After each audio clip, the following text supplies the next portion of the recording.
Hello, people of the internet, and welcome to another theatrical movie review. I am Andres Perez, aka Kaiji Noir, and here with me is the one and only Matthew Dennion. Of course, here to talk about another movie monster release, and that is for Rampage 2018.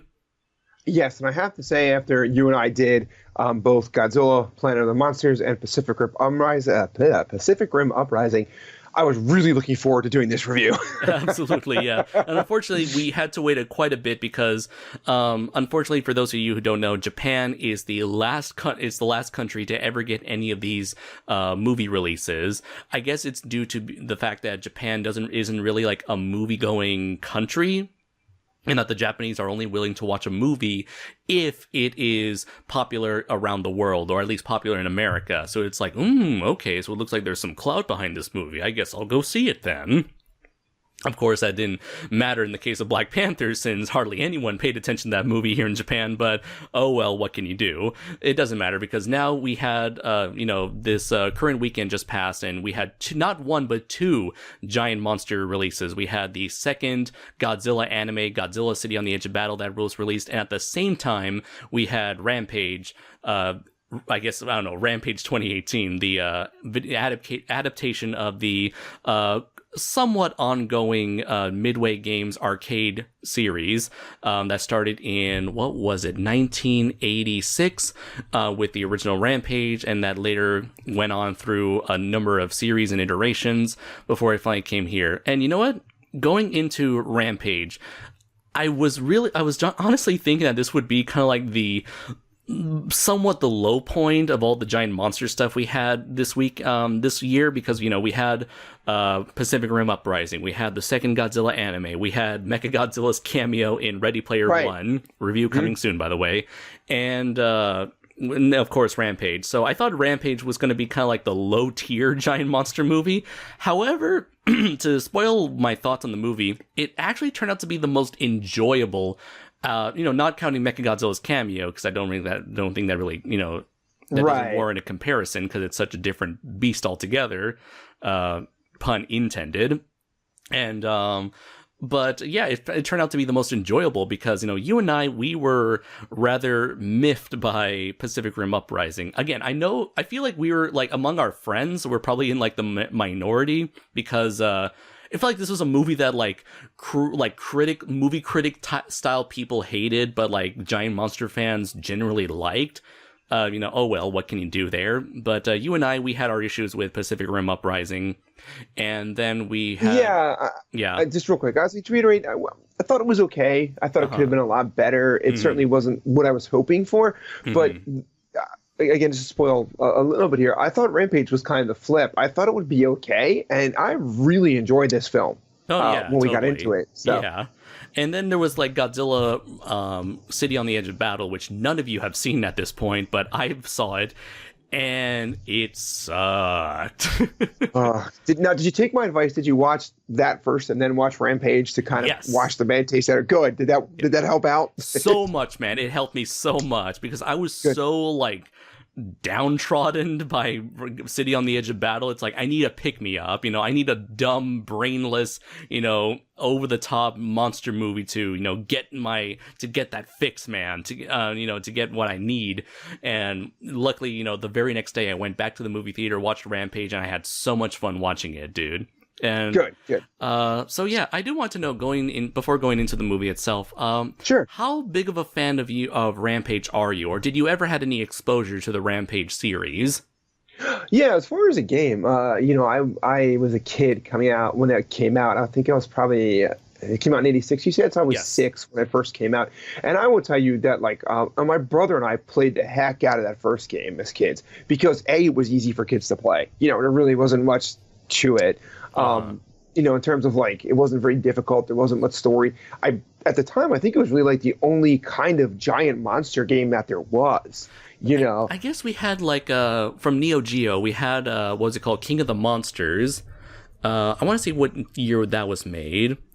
Let's see, because I know there was King of the Monsters, and then there was King of the Monsters 2, the next thing. This was there's it's funny. I tried putting in King of the Monsters, and all I get are Godzilla stuff. No, okay. Oh, right. So the game was released in 1991. So yeah, Rampage was kind of like quite unique for its time in terms of its premise.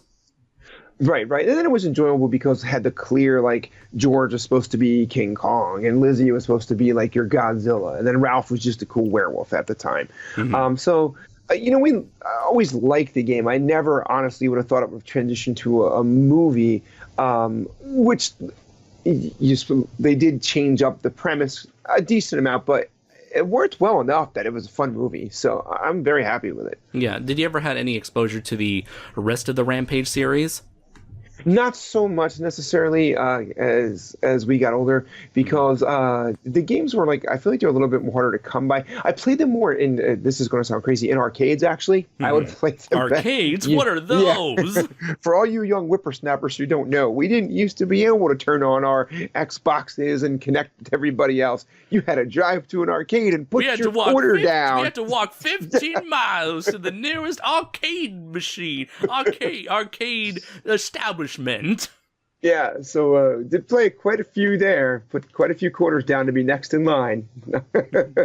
Well, I guess for me, it's like, I never grew up with the original Rampage arcade game from 1996. I actually grew up with the next generation Rampage, which was Rampage World Tour. I played that in both arcades and on the Nintendo 64. So this was made 11 years afterwards in 1997. And so I played that game. I played its sequel, Rampage 2 Universal Tour. That's the one where they added 3 new monsters, I think, or maybe 4. And then they had Rampage Through Time, which was in 2000 on the PS1. And I even had played Rampage Puzzle Attack in 2000 on the Game Boy Advance 2001. The last game that was ever released was Rampage Total Destruction, where they had it like 30 or 40 different monsters, depending on what system you owned. However, all of the monsters, of course, were just clones of each other. And this was made by, I think this was Simon Strange and his team, the same team that made the Godzilla games. And so with Rampage Total Destruction, that was sort of like a reboot that kind of moved away from the 90s to early 2000s art style. And apparently, I never even knew this, there was going to be another Rampage reboot in 2012 for the Xbox Kinect. If everyone remembers, the Kinect was sort of like that thing that detects your body movements, and it kind of turned your body into the controller. So there would have been a Kinect Rampage game, but it never came to be.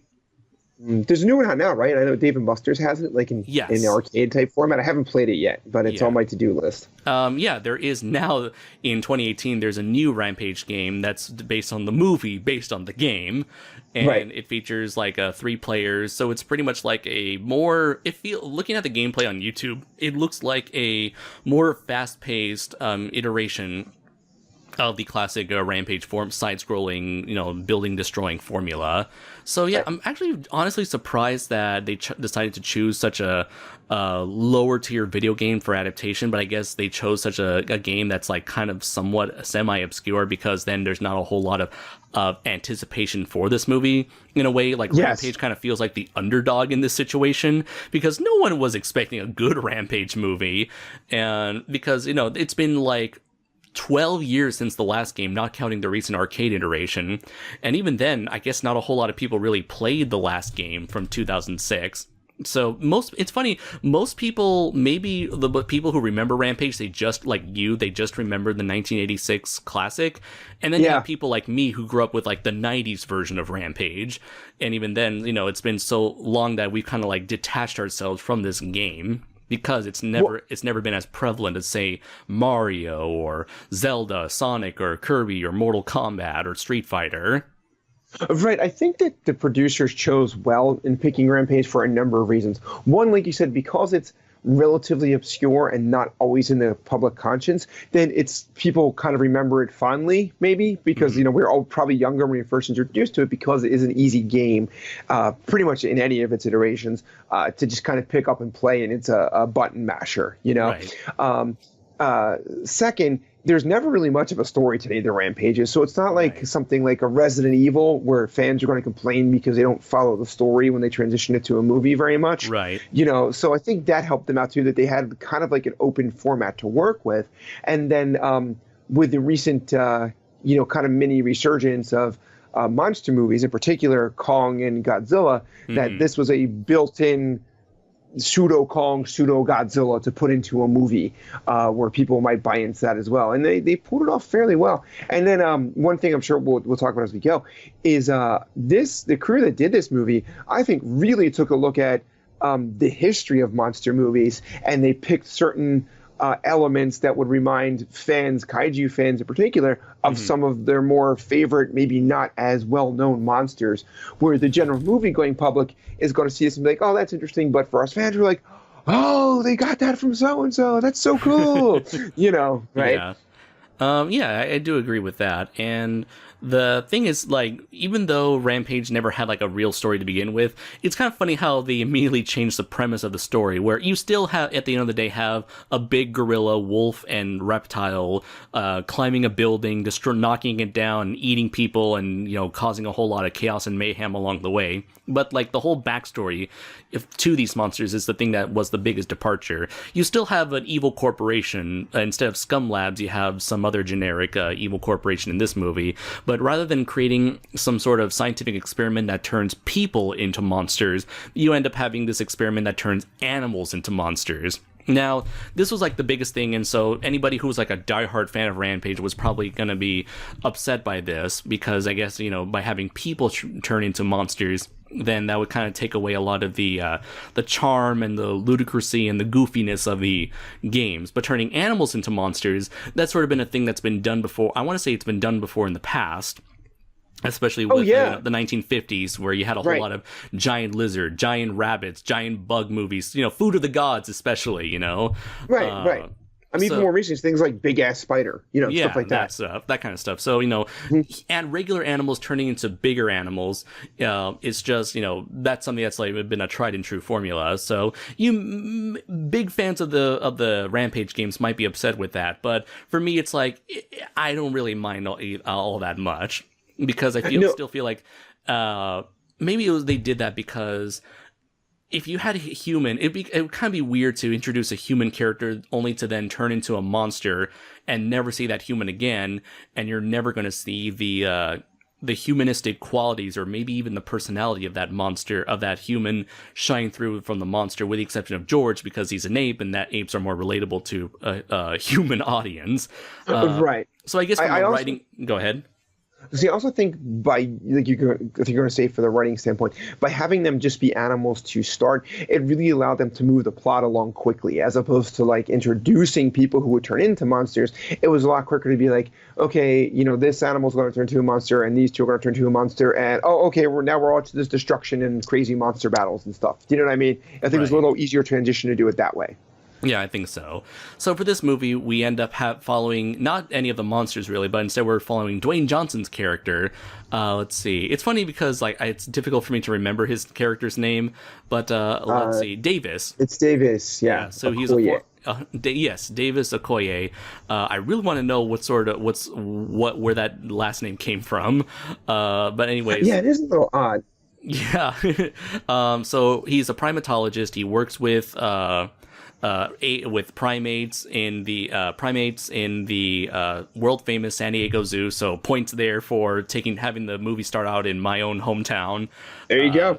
He's a former U.S. Army Special Forces soldier, and he was a member of an anti-poaching unit, and he now works in the San Diego Wildlife Preserve, where he befriends a rare albino gorilla that he named George, who he personally saved from poachers.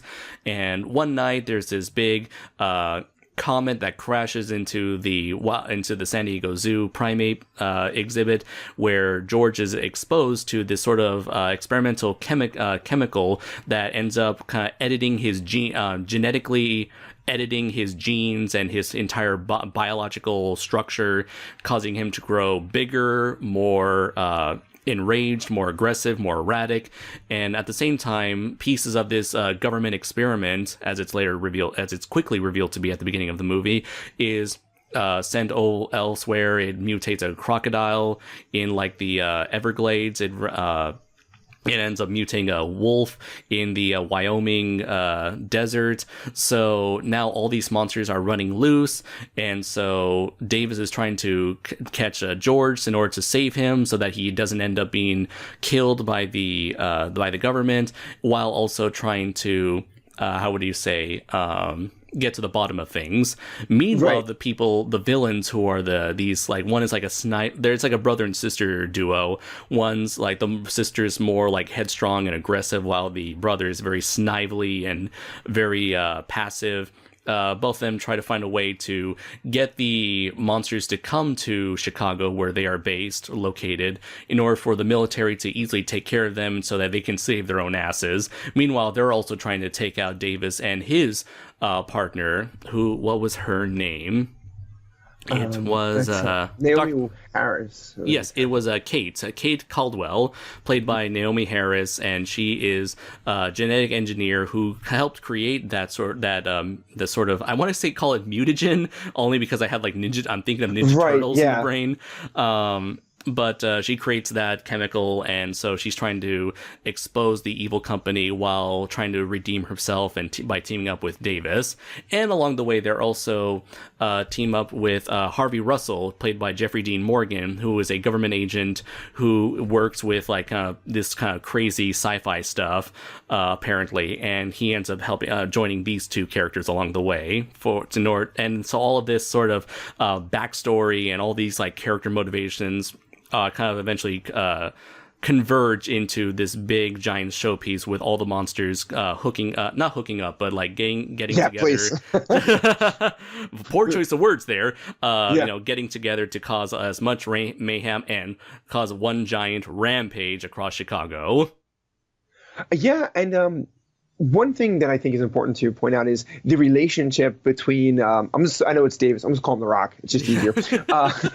Between The Rock and George is even more so than just like that he had saved this gorilla. They almost have like a teacher-student or even like a father-son type relationship where George seems to know sign language. George really has his own personality even from the start, like prior to being sprayed. Like in one of the first scenes that you see him in, he kind of scares this new guy they bring in, and The Rock's trying to tell him like, oh hey, he's not so scared, and he's like, give me a pound, and George just flips him off instead, starts laughing about it. He's like, I shouldn't have taught you that. Yeah. But I thought things like that really helped out the movie. Like there's a little bit of humor snuck in there, but well timed, and it really kind of made you look at George as more than just a big gorilla. You felt like he was definitely in my opinion, his own character throughout the film. Oh yeah, definitely. I believe that the filmmakers did succeed in treating George as a character, and at the same time, I felt like it was a decent enough plot device. The whole the mutation ends up making him very aggressive, and he's unable to control these primal like animalistic urges of his, especially when there's a later plot device that causes his aggression to further rise. And so it does a good job at making George out to be. Once again, we have that siren going on. There we go. You better hide, man. They're going to get you soon. They'll never catch me yet, coppers. So once again, they do a great job at treating George as not only a character, but also as a ferocious and intimidating monster. And the transition between these two sides of him, and also they want to make him out to be not only a very funny and endearing character, but they also make him into a tragic character as well. So they're able to balance and transition between these sides of George quite well, I believe, in this adaptation. Yeah, they did a good job with that. George was handled extremely well in this film, as were his relationship with The Rock, kind of going back and forth. Indeed. So now, as for Davis himself, he's The Rock, and I feel like they chose The Rock because obviously he is, a big hot ticket actor at the moment. He was in the Fast and Furious movies. He was in recently with San Andreas and Journey to the Mysterious Island, both of which were also collaborations between The Rock and this movie's director, Brad Payton. So he's obviously there because, he's a big guy. He's, perfectly built to be an action star. He's got like that natural charm and charisma that he carries through all his movies. So like as good as he is in this movie, I feel like they didn't the writers didn't really bother to give anything to his character, to flesh out his character, other than they gave him the basic backstory of he was a former soldier, saved animals, and he likes hanging out with animals more than people, and he has trust issues when it comes to people. However, it kind of clashes with that very warm sort of persona that Dwayne Johnson kind of embodies, where it's like you take one look at that smile of his and you feel like he's like the nicest, most huggable guy in the movie. And right. This kind of clashes with the idea that he's not a social person, that, they keep saying they through a lot of obvious exposition heavy dialogue, they say that he has trust issues with people and he likes being with animals more than people. But I never got that sense from him. He says he's not a people person, but the way he interacts with people and the way he comes off tells a whole different story. Yeah, and I think, like you said, that's basically, the reason that he was so successful, both as a pro wrestler and as an actor, is he might be the most charismatic person on the face of the earth. Right. So I don't necessarily know he can pull off the loner, if you will, which is why they didn't focus a whole lot on that, I feel like. Right. So, I mean, but it worked okay because George is really more the focal point than the Rock or the Dave Sequoia character is. So I think it worked out well enough where you could look past that in this film. Right. But I feel like for the most part, Dwayne Johnson was able to work as being this, action hero lead in this giant monster stuff. And I feel like he doesn't take away from the spotlight, doesn't steal any spotlight from the monsters themselves. I feel like the human action and the monster action were perfectly handled and were quite evenly balanced, I believe. Yeah, I think so too. And I thought the other person who did a pretty good job was Jeffrey Dean Morgan, who's most people probably know as Negan, right, from The Walking Dead. Right. For many people, they saw that trailer and they kept seeing Negan. He's got like his classic, leaning to the side sort of deal when he's got it like exactly. Like, what do we have here? Yeah, exactly. What, you didn't hear about the giant wolf? Yeah. He's almost about to lean off onto the side of the screen. He's about to disappear. Yeah. He's like, "Whoa, you're leaning too far, Negan." Didn't have his V8 today. But yeah, it seemed like they totally told him, hey, go out there and be Negan, just not as much as a dick, because that's what people want from you. And it was like, oh, okay. But again, they went with his strengths and it worked out well. And his character had an interesting arc that we'll get to. I thought I didn't see that coming. In fact, we can actually talk about that. Okay. Because I feel like we can. This is like such a simple movie. We can just like go by each of the important elements of the movie. Okay, good. So with Jeffrey Dean Morgan, he was playing like this, seemingly shady government agent, and for once, I was pleasantly surprised that they treated the government agent as somewhat of a loyal ally to the main hero. Usually, the government agent would be kind of like the bad guy in all of this. Right. Right. You either have like the shady government agent who wants to do everything, who wants to get in the way of our heroes, or you have like the what I think one of my friends said, General Hardass, the military man who ends up being a hindrance to our main heroes, and we kind of get a General Hardass here in this movie later on, right? Yeah, but with Jeffrey, at least we had a government agent. It was very nice. It added some nice variety between all the characters and their backstories. Right, and when he's first introduced you, he does come off as that typical, like, oh, he's a dickhead agent. Slimy, who's gonna, yeah. And then you're like, oh, there's a little bit more to this guy as the story progresses, and he's basically trying to do what's right, and what's just throughout the film, and follow the law. And you're like, oh, okay, and he ends up helping out our protagonist. So, and he also ends up being like charming in his own sort of way, and he brings a lot of that, like the actor brings a lot of that natural charisma, much like Dwayne Johnson, and he's kind of carries himself off as sort of this like got this southern drawl to him, to where he's kind of like this modern day kind of carries himself as like a modern day loose cannon cowboy. Even like the General Hardass of the movie kind of mocks him for that. So it's like the movie is a bit self-aware of what that character is trying to go for. Right, which I think is a good idea. Like, if you have characters who are known for certain attributes or certain things, why not just roll with it? Like they definitely, I would think, said to Jeffrey Dean Morgan, do your Negan type act because that's what people want. But then they were able to switch where like he wasn't the villain that Negan is. But at first, because he's playing up, similar attributes to what Negan has, or the way he delivers his speeches and the way he stands, like you said, everything. I think automatically people assume, oh, he's the bad guy, and then it turns around and he's actually a good guy. So I think that worked out well in that respect. Yeah, and let's see. For the last major player, we had the Naomi Harris as Dr. Kate Cadwell.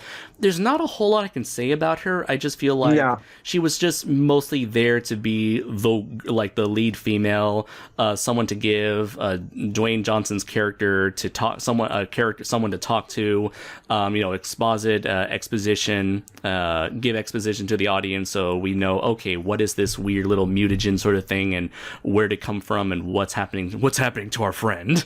Right. So she does her part well, and she ends up, contributing as much as a character like her can in a I wouldn't say a believable way, but no, there's no such thing as believability in this movie. No, but in a way that makes sense for this kind of movie.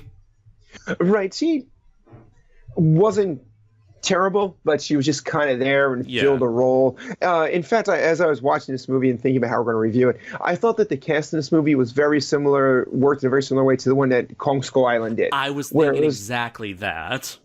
Okay, right, where like they all fill their roles adequately, some a little bit better than others, but because the monsters are definitely the stars of the films, like you don't really put a whole lot of stock in, like, okay, as long as they're doing okay, I'm fine with this. Just keep moving forward, right? True.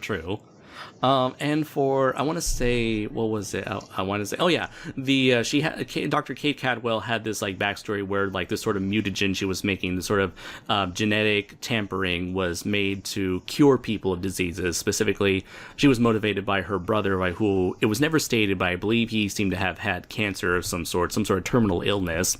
Right. And even though, that is very tragic, and that provides a very strong motivation, the way it's carried out in this movie, it feels like this was like Hollywood writing 101, where it's like, we gotta put a tragic backstory here, we gotta have her stated, we gotta obviously hint at it with a close-up of that picture.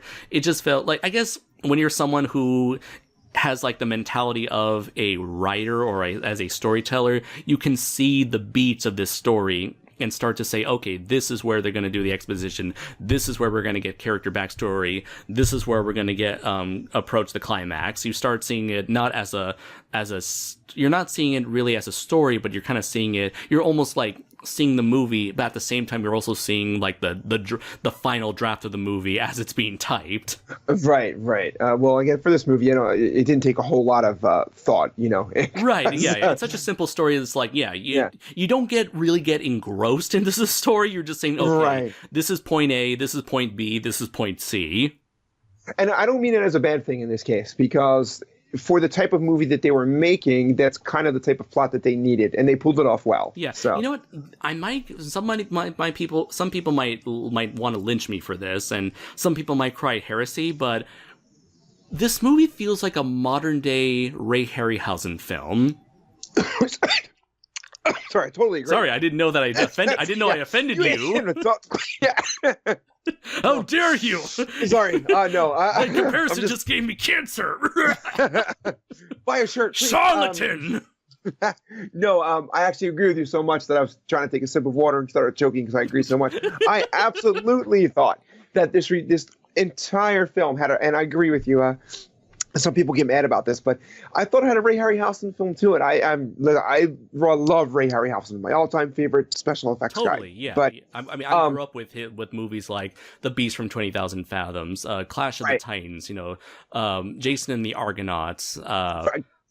Classics. I watch them all the time. Absolutely. And this film, though, to me, definitely had the feel of a Ray Harryhausen movie, where in Harryhausen's films, maybe with the exception of Jason and the Argonauts, I want to say, or the Sinbads, really the monsters are the stars of the movie. Stars of the film, right. And the characters are just kind of there to move the plot along. Right. And I felt like this came through a lot in this film. I definitely, thought this was like if Ray Harryhausen was alive today, I think he'd be very pleased with this film. Yeah, and the movies and the characters themselves, they're not very deep, but they're still charismatic enough to carry the movie forward. And one thing I want to make in terms of comparing the two styles is that both of these, like a typical Ray Harryhausen movie and this Rampage movie, they're has like really good pacing. This one, you never really feel bored watching this movie. It moves at a very brisk pace where something is always happening, something is always keeping you engaged to what's going on. Absolutely right. It's one of the things I love about Harryhausen movies is you're engaged the whole time. The plot moves quickly. You're not bogged down with boring exposition. And Rampage had a lot of things, which again, I'll go back to the fact that I really think these guys did their homework. Their writers and the director about what has been good monster films in the past. Let's take that and just update it a little bit for this. And they clearly looked, I think, at the MonsterVerse, in particular, Kong Skull Island, to draw some inspiration from that as too. Which again, I think is a good thing. And they pulled it off well. Yeah, absolutely. And let's see. I guess like the next thing to talk about would be like the villains, but I just don't think they're really worth mentioning. Other than like everything else, they're probably the most exaggerated characters in the movie. One being the girl being very cold-hearted and cynical, the other one being very weaselly, snively, and very cowardly.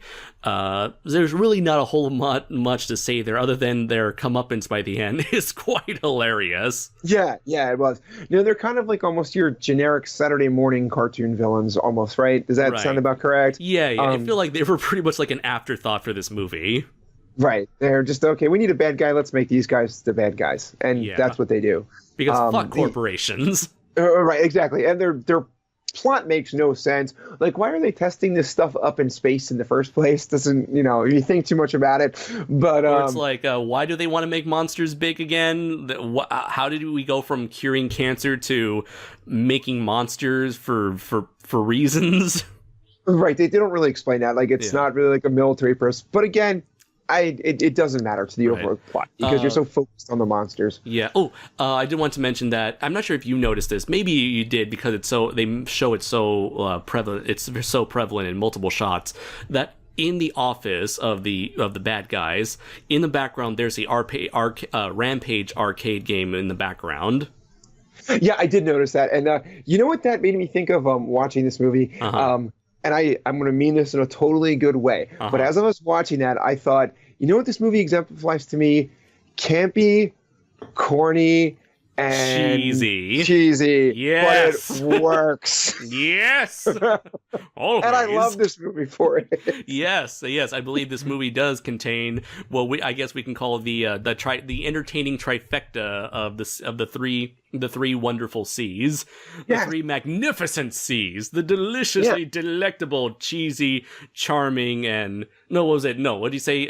Campy, cheesy, corny. Corny, yes. Campy, cheesy, corny. And I guess we can add charming as well as like the four. Charming, absolutely. We've had this discussion before. Yes. I think when you get those three together in the correct fashion, charming is the fourth C that comes into play. And this movie nails it. Like, it doesn't take itself too seriously. And it's like, we're going to have some kind of cheesy fun with this because... we can, let's see. So I can definitely say like, we mentioned campy, cheesy, and corny.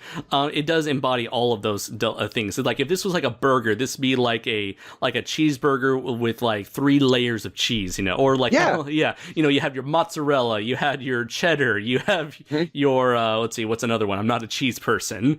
Provolone cheese, Swiss cheese, all the cheese, whatever. Throw it on there, cheese all over it. And for some people they may not like having that much cheese, but you know what? For people like you and I guess you can say, what, like dumb people? Yeah, I guess. Yeah, so. Fine. I'll go with that. Fine, I can go with that, This movie, if someone were to say, this is for dumb people, it's like, okay. I guess I'm a dumb person because I enjoyed it. It's like, I take a bite into that triple, quadruple cheese sandwich burger thing. But it didn't pretend to not be that, which is the good thing. I will say this. In some aspects of the filmmaking, it did feel like it was trying to be more than what it was. Especially when it comes to the thing that sticks out to me is the score of the movie, where it like when it comes to the music and the score for the musical score for the movie, it's so generic in that they're constantly giving you the sad violin music when they go into like the more somber sad moments. Oh, okay, as you're saying, yeah, it's like, you can tell, oh, come on, are we really going to go with this sort of like, it's trying to go for like that dramatic Hans Zimmer-esque music whenever they want to get the characters make the audience feel sad for these characters, or even when during the big dramatic moments, they had that very orchestral score. I feel like going in that direction, it felt like this movie was trying to be deeper and more emotionally driven than how it actually turned out to be. Maybe I took that as them just making everything a little bit over the top with the score too, like purposely making it a little. But maybe I'm wrong. That's just what I took it as. But from my point of view, I feel like it didn't go hardcore. Not hardcore. You mentioned over the top. I feel like it wasn't going over the top enough. Okay, I feel like you needed like rock music in there, or you need some like action driven like techno music in there. But going like the orchestral route with this score, it felt like it was trying to take itself too seriously. I guess, in some ways, trying to take something seriously adds to the charm of this movie. But even then, I'm thinking back to like the Harryhausen movies, and they would have like big, over the top, like bombastic and like, brass driven scores. They'd be like have a lot of scores driven by a lot of large booming brass instruments. Or another thing is the first Pacific Rim movie. You had a lot of they had that same bomb bomb bomb bomb. It had like that sort of callback to Akira Ifukube's scores for the Godzilla movies, or maybe even like a Ray Harryhausen movie as well. They captured that sort of like sort of otherworldly vibe to it, whereas here it's like this feels like this score could have come from any other movie. And it made me realize just how important a score is to a movie and how it can change the entire feel of a movie.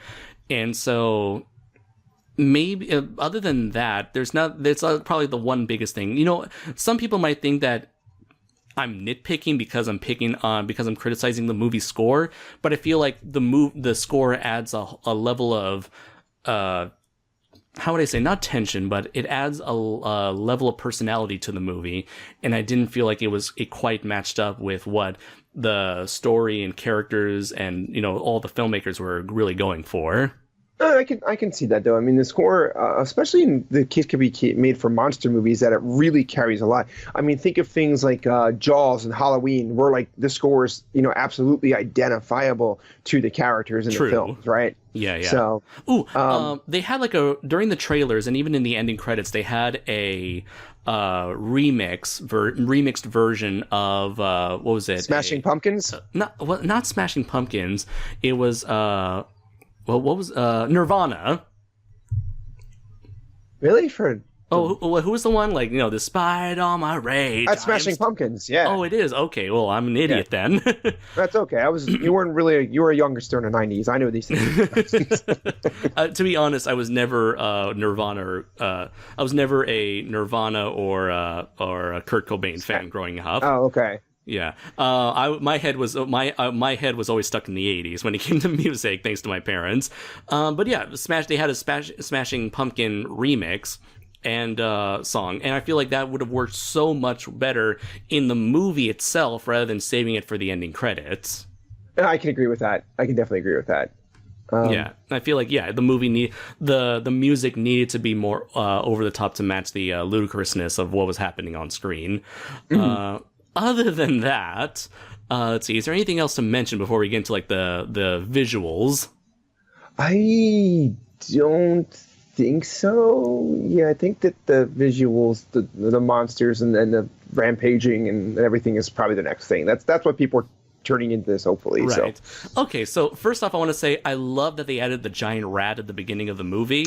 Yes, very nice call up. Very good. Because like for me, I automatically thought of Curtis from the 90s Rampage game, specifically Rampage 2 Universal Tour. But then as I was doing my research, I found out that there was a rat in the original Rampage game, specifically for the Atari Lynx version.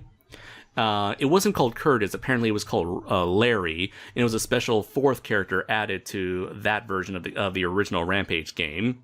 I didn't know that. And in the reboot, Rampage, what was it called? Total Destruction for the PS2, GameCube, and Wii, there was another rat monster called Rhett the Rat. I'm not sure why they couldn't call it Curtis, but oh well. Because they had like a rhino and a lobster that they named after the Rampage 2 character, so it's like you couldn't call the rat Curtis. Yeah. I mean, so anyways, I love that they added the rat because, you know, the rat has been there apparently through all 3 iterations of the Rampage series. Let's see.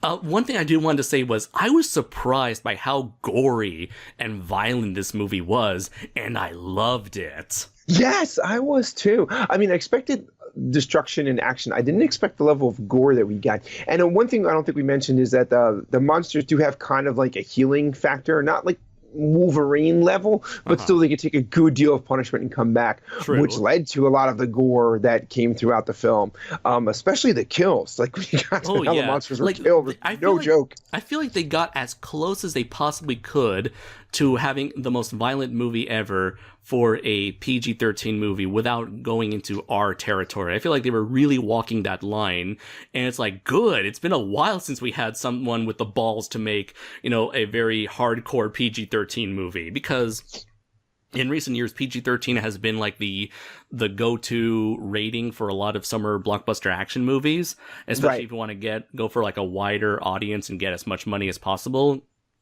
So you end up having a lot of like neutered action sequences where sure, stuff is blowing up, but you never see anyone get hurt from it. Like, you know, you can see the giant city of, what was it called? Sarkovia, I think, from Avengers Age of Ultron, where, you know, Ultron lifts that giant city into the air, like Russian-esque city into the air, only to drop it, you know, this like a horrible thing with so many people in danger, but you never really see anyone die because of it. And if they died, it's like off screen, or it's like conveniently shot in a way where it's like, oh, a giant rubble covered them before you can see the body get crushed. No, and what you did not see was the Hulk putting a giant pike through some other monster's eye. Right. Yeah. Oh, when it comes to monsters dying, it's usually, you never really see the sort of like gore or like vicious brutality applied to these monsters like you would in let's say a Matthew Dennion book. I feel like this movie like this movie is like as close as you can get to a Matthew Dennion levels of kaiju ferocity. I thought the same thing, actually, and I also thought that the relationship between The Rock and George wasn't too far off from like Chimera and Luke in my books. Right? Yeah, I was like, when I was seeing that, I was so much thinking of your books when I was watching like the ending fight scene, but. Yeah, like you actually see people get hurt. Oh, here's the thing I never thought they would add in the movie. Like in the games, the monsters eat people. Right. In particular, our hero George has to eat the main villain to, get rid of the extra aggression that he has. But it kind of worked. Like they did it in kind of a funny way. Oh, that's the thing. They had to make it funny just to, avoid just to avoid that R rating. Right. And let's see. Oh, when the wolf Ralph is hunting down those military people, I thought, one of those military people is going to stick around and become an adversary for Dwayne Johnson's character. Nope, he gets eaten. He's like, gets eaten right the hell up. It was great. Maybe this must be like show how much of a psychopath I might be, but I was actually laughing during these sequences only because it was so awesome. And my friend who I was watching the movie with, she was like, what's wrong with you? Why are you laughing? It's like, because this is awesome. It was awesome. Yeah, it's like, oh, this is scary. It's like, no, it's not. Not for me, it isn't. But yeah, I had so much fun. And I did want to ask, this was something that I was talking to a friend of mine with, and I want to know, because this movie pushes the envelope in terms of its violence more so than usual, do you think this movie is appropriate for children, like kind of like younger children, like elementary school age? I have a perfect story for that. Okay. So because you were a father. Yeah, father of an 8-year-old and a 5-year-old. Okay, here we go. Let's girls. Yes. Yeah, 8-year-old and 5-year-old girls. Who my 8-year-old, she likes sci-fi stuff to an extent. My 5-year-old is insane for this kind of stuff. So we had to get her like the George figure and everything to go see the movie with. Oh, nice. So we went. We saw it. She goes to bed hugging that little George figure. Oh yeah, she absolutely does. She absolutely does. But they love the movie. They were jumping up and down as we were watching it. We saw it like early in the day, just in case it was a little too scary. But they were climbing over the seats like George was, as he's climbing over buildings and stuff. It was fantastic. And it was my 4-year-old at the time. It was her birthday just this past weekend, and it was me and her. And I said, "What do you want to do?" And she said, "I want to go see Rampage again." And I was like, "Okay, you're definitely my kid. So yeah, let's go see it again." So we went to see it a second time. But no, they were fine with it because I think that they know, now granted they're my kids, so they've seen plenty of monster movies. But, despite the fact that it was a little more gory than I would have thought, because they're big monsters and it's so outlandish, like I think it's disconnected enough where it didn't scare them or scar them or anything like that. It wasn't like that. I wouldn't let them watch like Ash vs. Evil Dead, even if they weren't cursing and stuff, because like the gore there's a little bit different and more realistic. I think in this case it was detached enough because they're big giant monsters that it worked out fine. So, or I'm a bad dad, I don't know, but So, do you think that it's possible that this might be too graphic for some children? Especially like specifically for children that have grown up watching mostly like Avengers movies and even like Kong and Godzilla, which even they never really approached the level of violence that these two movies did, debatably.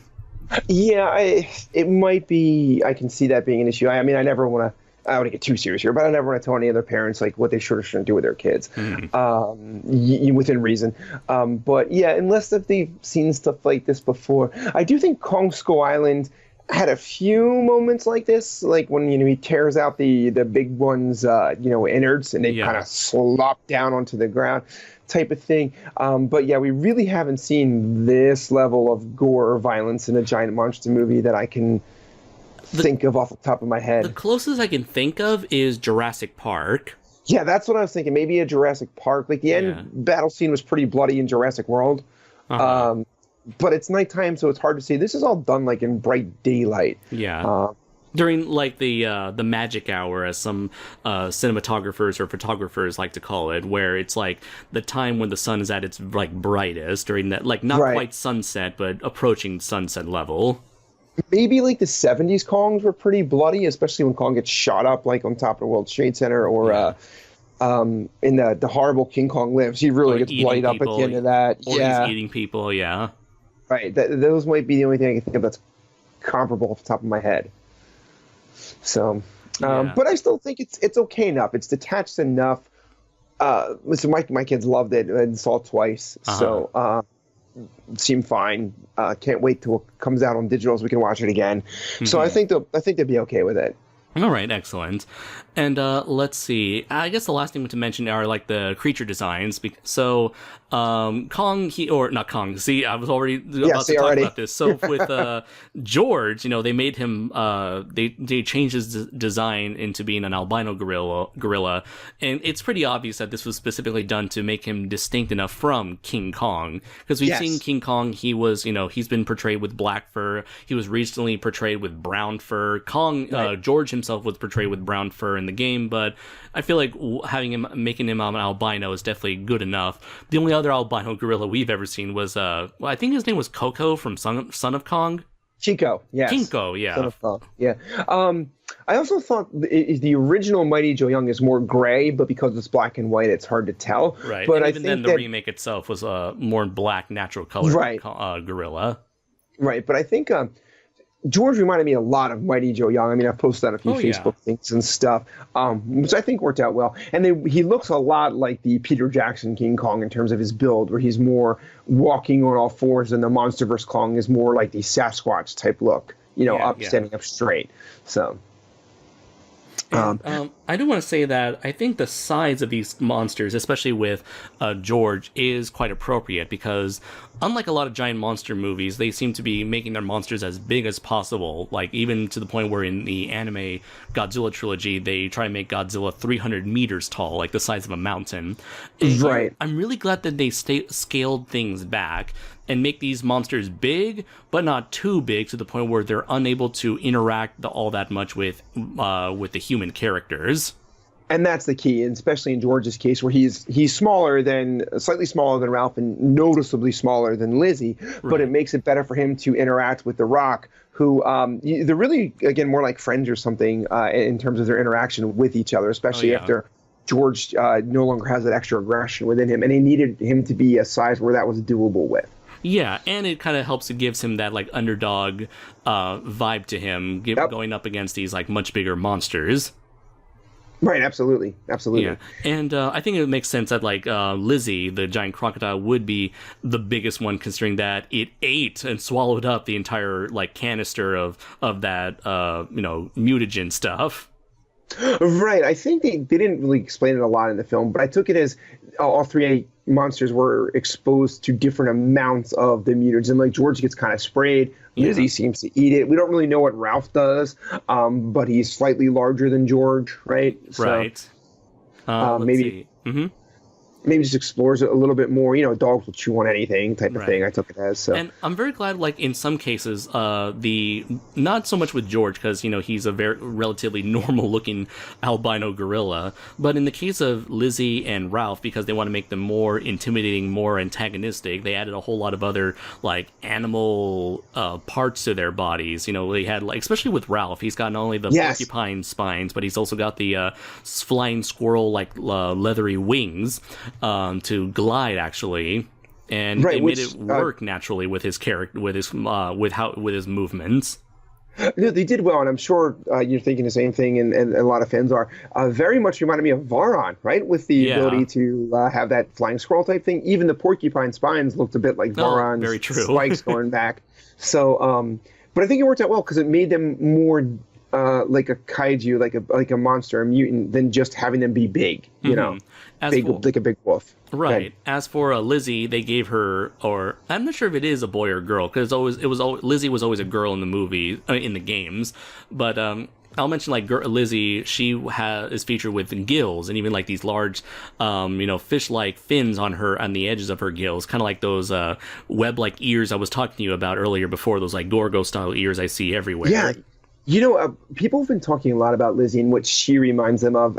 So one thing that it just occurred to me in my second viewing of this is I think Lizzie might have been it's a homage to a couple creatures, Godzilla obviously to some extent. Right. I know people have said Biollante with the way her face looks. Oh yeah, especially with the tusks. Yes, yeah.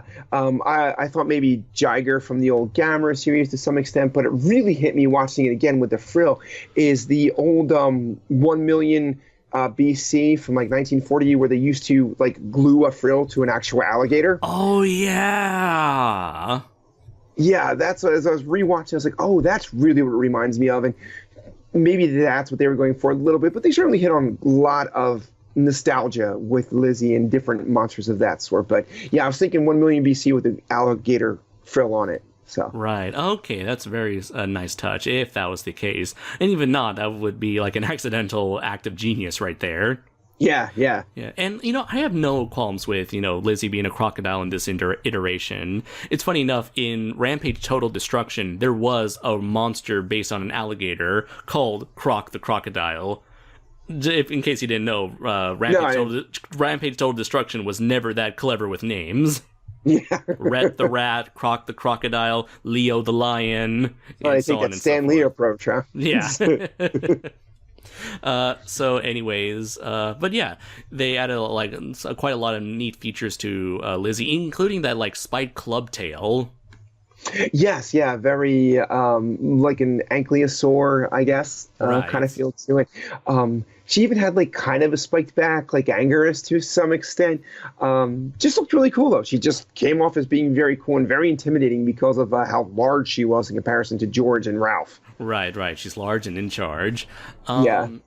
And let's see, there's not much else. Ooh, I want to say, like, the one, it took me a while to realize what they were doing, but I was really glad they were able to do an homage to the games, the main game mechanic of knocking down buildings. Yes, They don't knock yeah. down a whole lot of buildings, but they knock down, like, the biggest building in Chicago. And, having G-Fest in Chicago, I can't help but wonder if that was intentional or not, but having gone to the city several times in my life now, it was really nice for them to not only interact with Chris's city, but to knock down that very iconic building and to use like the antennas of that iconic building for the plot itself. I was actually reading that they used the. Sorry to interrupt you. I was actually reading that they used that specific building because apparently when John Landis was thinking about making a Kong film, it was going to take place in Chicago, and he was going to climb that building. So that was kind of like a slight nod to that as well. Oh, really? Okay. Yeah. Yeah, it was really great. And it's kind of crazy how we've moved away from the sort of sensitivity and paranoia of the post 2011, post 9/11 mentality that we had, where after 9/11, the tragedy that was 9/11 that occurred, pretty much like everyone tried to avoid any sort of building destruction for all future movies since then, because they thought it was like if it was too insensitive to what occurred in real life. And it looks like, I think I mentioned this before in another movie, but it seems like enough time has passed to where we're able to make building destruction fun again. And that might sound fucked up, and if I offend anyone, I apologize, but it's just an observation I made. It's like, okay, so I guess it's okay to knock down buildings again and not have to worry about any sort of a PR backlash. I think you're right, but I think as you aptly pointed out in the last film too, we still do expect human characters to be aware that buildings have people in them. Like when we reviewed Pacific Rim Uprising, you wisely had pointed out like it doesn't make sense for them to pull down buildings, the Jaegers to do this in fighting a monster, because there's probably still people in there. But I thought one nice thing about this is they're monsters and they don't give a fuck. They don't care. And they did another great homage to the game when in order to get rid of his extra aggression, George ends up eating the main antagonist villain in the scene, like straight out of the game. But because you get health from that, I believe.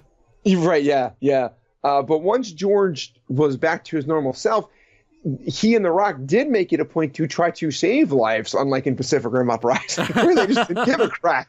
Yeah. Which made me, I was thinking, he was like, wow, this giant gorilla is trying to help people get down from this building, where in Pacific Rim, they just pulled the building down on top of them, without much care. After they finished it, like, yay, we win, hooray, who cares about the millions of people we may have slaughtered?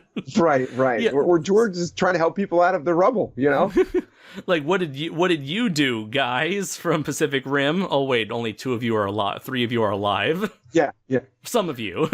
Actually, no, only 1 of them died, I believe. But anyways, some people might call me a hypocrite for enjoying the destruction in this movie while lambasting the destruction in that movie. But that's the thing. There's 2 very different styles of context between these destruction sequences. I'll always love monster destruction because they're monsters. They don't care.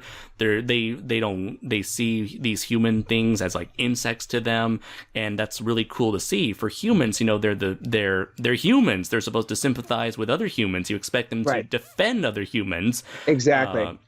It's like on one hand, that's kind of the thing why I love monsters and robots. Monsters, attack the humanity, while robots are supposed to defend humanity, at least in a traditional sense.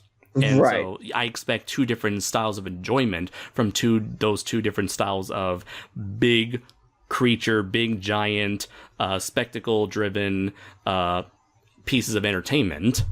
Oh, absolutely. And in terms of, for people who haven't seen this yet, when it's called Rampage and we talk about destruction, they did a great job with like the scenes of the monsters wrecking the city en route to getting to the tower that they had to take down. Like, you certainly get your money's worth in terms of buildings being smashed, and then when the monsters start fighting, you get your money's worth there too. Like, it's a long, interesting fight scene. It was cool, I think, and like you said, that George is smaller than Lizzie, so he had to fight differently. You know, kind of like jumping off buildings to try to attack her and stuff like that. You know, maybe like if in the same thing, if you had like Spider-Man fighting the Hulk or something, it was like along those lines. But it worked out well, and it was violent as heck, which is great. Oh yeah, definitely. Let's see. Is there anything else left to talk about this movie, or should we start wrapping things up? Maybe the only thing that didn't sit well with me a little bit is the Rock gets shot in the stomach and gets right back up like nothing happens. I mean, I know he's the Rock, don't get me wrong, but I was like, that's the thing, he's the Rock, you know? Yeah. I was like, oh, they shot him in the stomach and he's like dying, and then a few minutes later he's back up and kicking butt. So. He picks up a rocket launcher, it's like, let's do it, George. Right. And at the end, he's like, okay, let's help these people. You don't need to get to a hospital or anything. Just, you know, I know your abs are a lot stronger than mine, but, you know. You could say his abs were, takes off glasses, rock hard. Yeah. Just real quick, I want to say about the humor was great all the way through, even up until the end where we get to see. I want to give a quick shout out to this too, Andres. Apparently, speaking about The Rock, according to our mutual friend, the Omni viewer, the original script had George dying, and The Rock went to the writers and said, "No, that's not going to happen. You know, my fans don't come to see this, you know, a sad ending, and George is too cool to die off, and because he's The Rock, they listen to him." And I think it worked out way better that way. Yeah, probably, and it does open the door for a neat little sequel.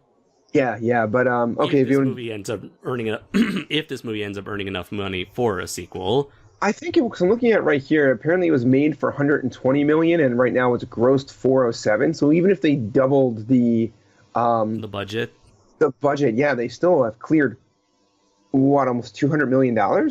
You're right, yeah. It feels like Rampage was this year's Skull Island in terms of this was like a big budgeted action movie that not a lot of people really expected a whole lot of performance out of. And so this movie, like Skull Island, turned out to be the underdog where it kind of just snuck past by all the competition and ended up being successful enough without drawing too much attention to itself. Right. You know, like last year, like everyone was paying attention to whatever DC or Marvel movie was out at the time. I think there was like a Transformers movie that came out as well. Right. Meanwhile, you know, Skull Island, nobody really talked about Skull Island. No one was really anticipating Skull Island other than giant monster movie fans. Right. So, but still, Skull Island was a big success. Same thing with Godzilla, you know, not a lot of people really focused on Godzilla, except the people that were fans. So, you know, nobody, and even today, nobody real, you know, outside of monster movie fans, nobody really goes back and say, oh yeah, last year we had Godzilla, or last year, you know, Kong was a good movie. Right. I feel like the giant monster stuff, despite for all their like success, they're still kind of the underdogs, and I think that's a really good advantage for them to be able to kind of, you know, fly by under the movie going audience's noses and still have them continue to watch these movies and be able to remain sort of like this like fringe how do you call it, this fringe like genre, like without being as overexposed as superhero movies. Oh, no, I agree, and I think it's to give a superhero comparison, like the DC movies are inevitably compared to the Marvel movies, and I think that hurts them in the long run. Like I think if they weren't done that, people might like them a little bit more. They certainly have their flaws, but it doesn't happen for monster movies necessarily. Right, and the like fact even with Rampage, I doubt anyone's going to be comparing this other than, you know, people like you and I. Right. Mainstream moviegoers are not going to be comparing Rampage to Godzilla or Kong. No. And the fact that it was as successful as it was when you consider it was snuck right in between Black Panther and Infinity War, which have been massive hits, and still did pretty good for itself, says a lot about the film, I feel. Oh, yeah, absolutely.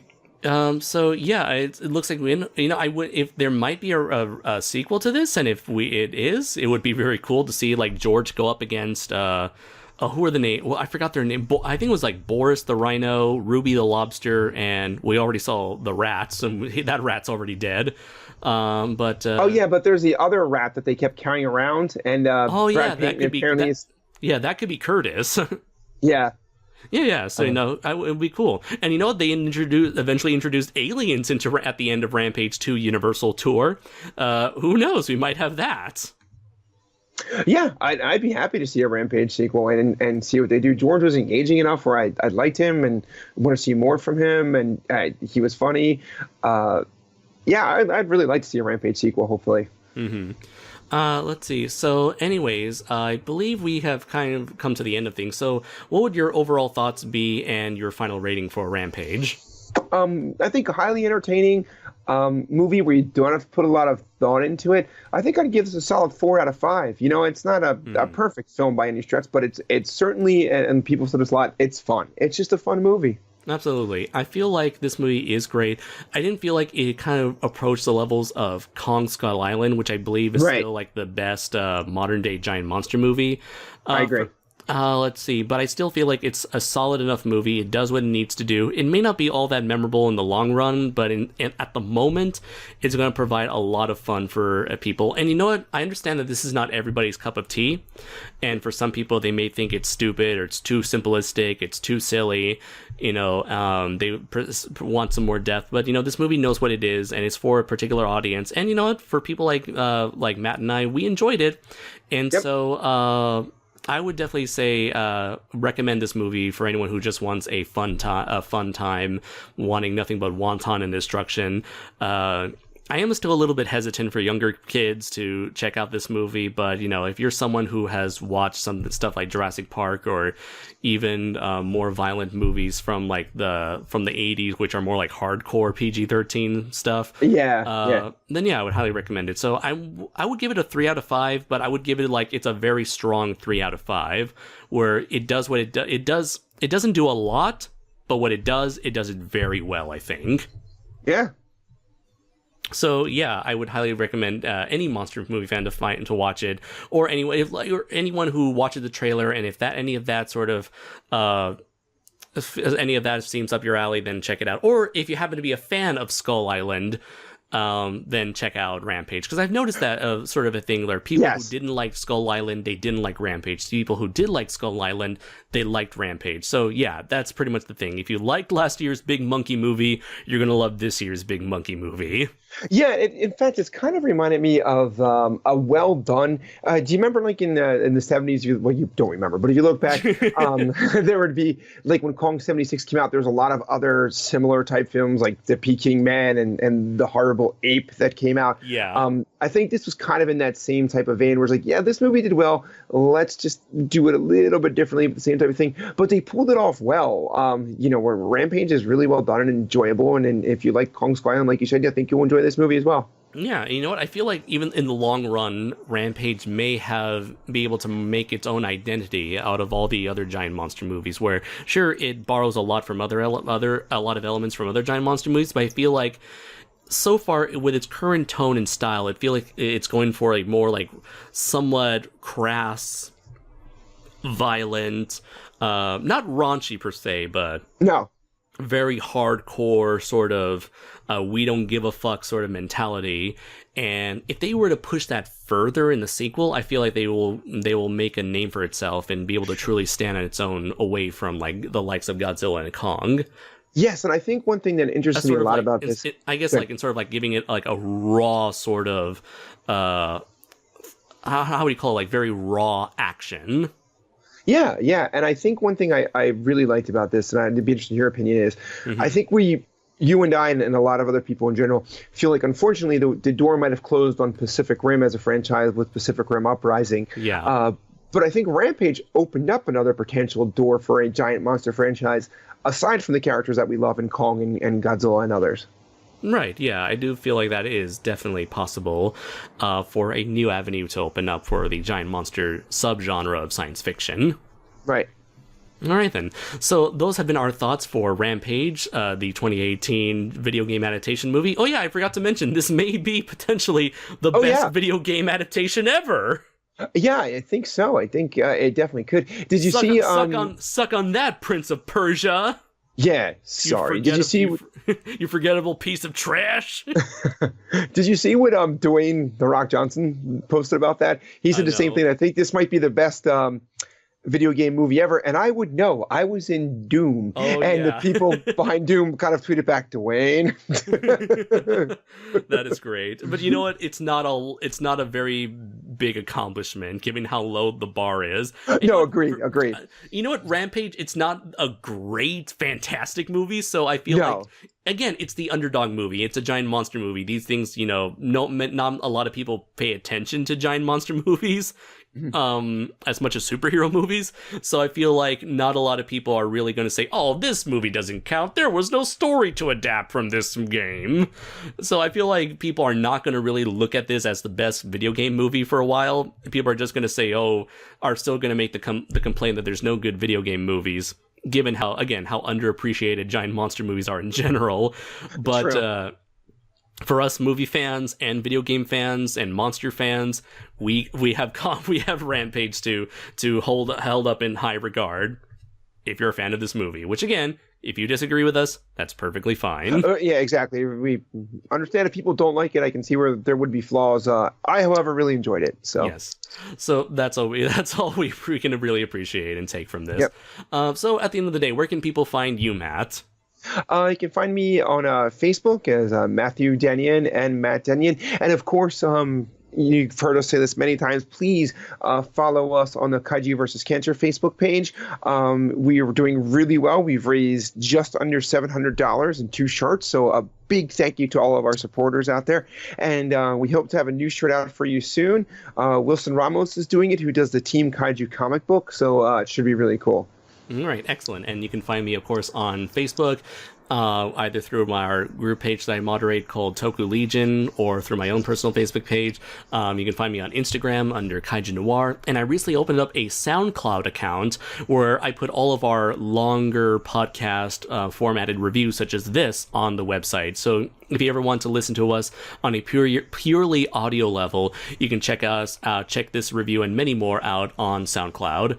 Let's see. Oh, and you can be sure to follow the Primal Warrior Draco Azul Facebook page that is 100% dedicated to my giant robot comic, as well as other stuff that the character is involved in, like Kaiju vs. Cancer. And hopefully, I've been meaning to collaborate with D-Man 1954 on providing a big update for followers of my comic. I know he's been busy with school recently, but luckily with summer vacation approaching, we'll be able to collaborate and show you guys some really kick-ass stuff from the comic. So yeah, be sure to follow all of that and more. Thank you everybody for watching. I have been Andres Perez, aka Kaiju Noir. I've been Matthew Dennion. And until next time, everybody, take care.